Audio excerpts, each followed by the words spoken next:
C'est l'heure de la revue de la presse et des médias israéliens ce matin sur Studio Kalita, relayé sur les ondes des radios juives parisiennes. Et comme hier, ce matin, les titres et les manchettes électorales semblent se multiplier à la une des principaux quotidiens israéliens. Et ce matin, la palme, si l'on peut dire, de la manchette la plus importante revient sans conteste au Yediot Aharonot. Et cette manchette, on la doit à la tête de la liste arabe unifiée, le député Ayman Oudeh. Celui-ci affirme haut et clair: je suis prêt à participer à une coalition de centre-gauche.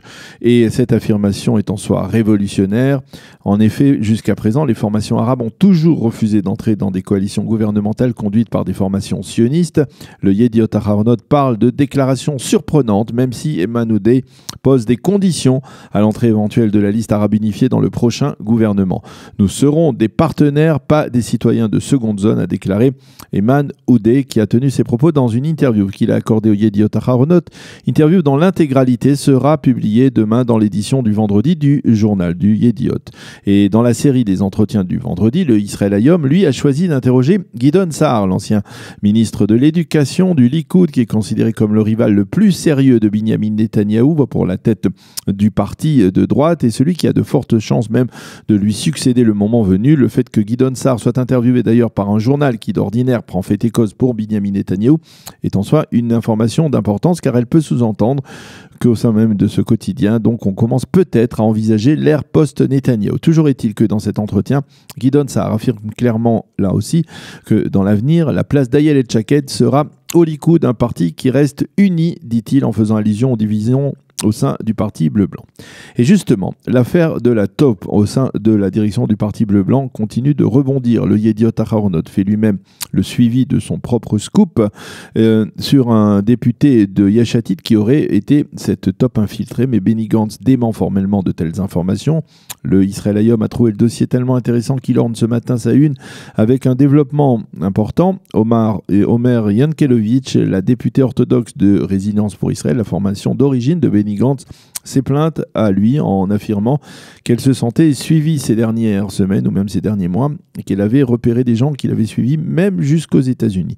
C'est apparemment ce qui a poussé Benny Gantz à solliciter les services donc d'une société chargée justement de retrouver les traces d'une éventuelle taupe au sein même du parti bleu-blanc. À bleu-blanc, on repousse ces révélations. Quant à Akiva Bigman dans le Israël Hayom, il s'adresse dans son éditorial de ce matin aux électeurs du parti de centre-gauche. Vous méritez mieux que l'actuelle direction de votre parti, écrit-il ce matin.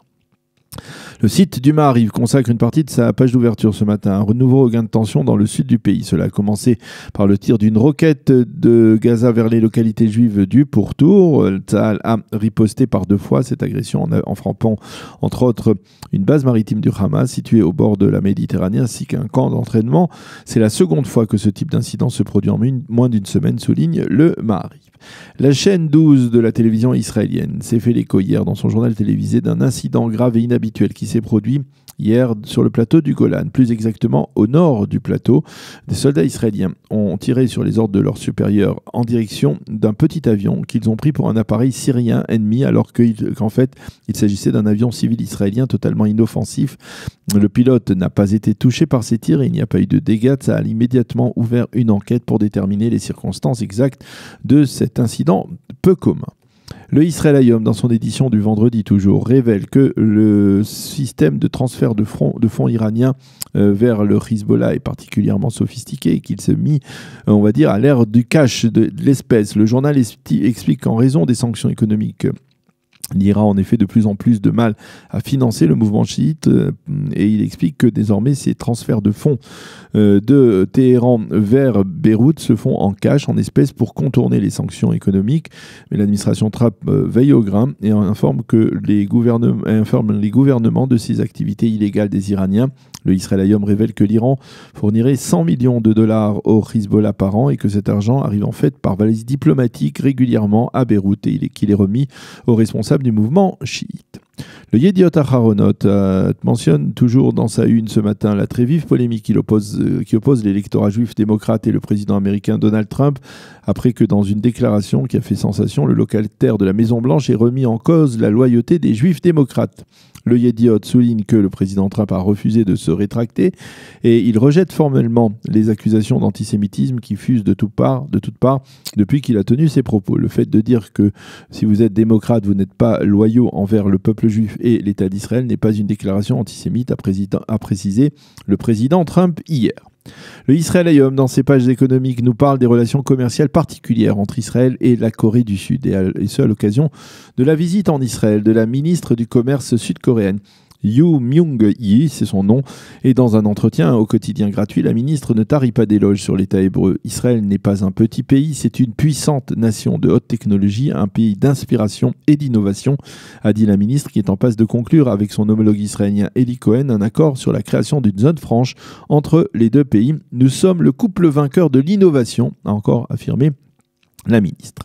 Le Haaretz nous fait partager ce matin une découverte scientifique qui pourrait être déterminante pour la compréhension des phénomènes de vieillesse. Des savants israéliens ont en effet réussi à déterminer ce qui se passe dans le système immunitaire humain lorsque le corps vieillit. Pourquoi le corps faiblit et dispose de moins de capacité de se protéger.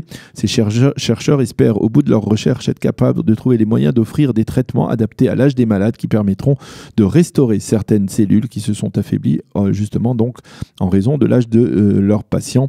Cette équipe de chercheurs travaille dans les laboratoires de biotechnique ou de biotechnologie de l'université de Be'er-Sheva dans le Negev sous la direction du professeur Alon Monsonego. Et puis nous terminerons cette revue de la presse et des médias israéliens par la une du Yediot Aharonot, mais celle d'il y a très exactement 20 ans. C'était le 22 août 1999. Cette une que le journal reproduit à l'intérieur, dans ses pages intérieures, cette une, des millions d'Israéliens s'en souviennent, puisque c'est la une du sauvetage de Shiran Franco par les sauveteurs de Tzahal. Shiran Franco était cette année-là, en 1999, donc durant cet été 99, en vacances avec ses parents et ses grands-parents en Turquie, lorsque s'est produit un très terrible tremblement de terre. Des milliers de Turcs et de touristes ont été tués, parmi eux le grand-père, la grand-mère et le frère de Shiran Franco. Mais la jeune Israélienne, qui avait 9 ans à l'époque, a réussi à forcer l'admiration du monde entier en parvenant à survivre pendant plus de 100 heures sous les décombres du bâtiment où elle était. Ce sont les sauveteurs israéliens dépêchés par Tzahal et en particulier le docteur Ashkenazi qui ont réussi à entendre les faibles appels de la petite fille et à la faire sortir saine et sauve des ruines. La photo de Shiran dans les bras de son sauveteur israélien était donc à la une du Yediot Aharonot il y a 20 ans et beaucoup s'en souviennent encore aujourd'hui. Voilà pour cette revue de la presse et des médias israéliens de ce jeudi matin.